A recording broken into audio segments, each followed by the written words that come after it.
Today's topic is, should you record your video podcast in 4K? Is it worth it? Let's talk about it. Let's start with the fact that it has more pixels.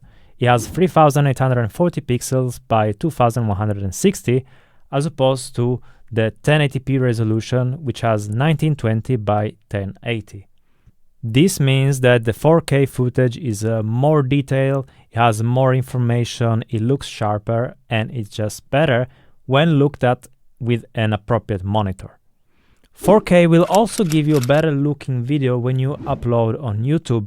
That's because YouTube uses a different compression codec called VP9 for 4K video, which will lead to a superior encoding, basically preferential treatment. This VP9 footage you can also get with your regular 1080p video resolution if your channel is big enough. YouTube tends to give that privilege to bigger channels.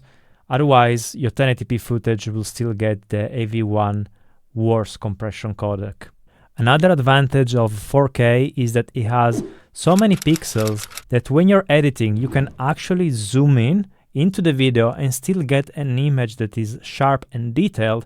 While if you do this with the 1080p, it will start to look a little bit blurry, you will see a little bit of the pixels. Time to talk about the cons.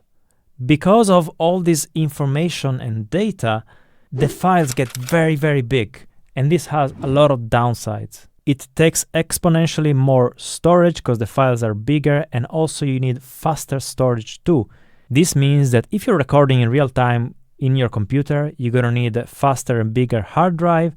If you're doing that internally in the camera, you're gonna need a faster and bigger SD card.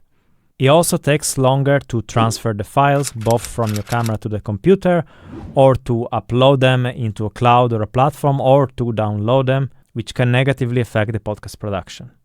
It also takes a very powerful and more expensive computer to edit the files and to be able to play them back smoothly, especially if you start to add motion graphics or some animations and transitions and things like that. 4K can also increase the cost of editing when outsourcing. That's because it takes exponentially longer for the editor to work with the type of footage because of all the reasons that we mentioned so far. And so one way or another, you're gonna get billed for that, either in your quote, if you're paying a flat rate, or in your hourly rate. It's just gonna take longer to work with that and get the final product.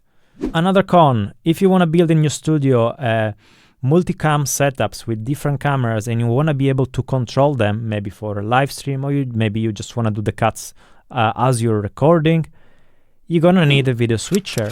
Most video switcher, affordable ones that are under $1,000 are the ATEM Mini, and those only work with 1080p footage.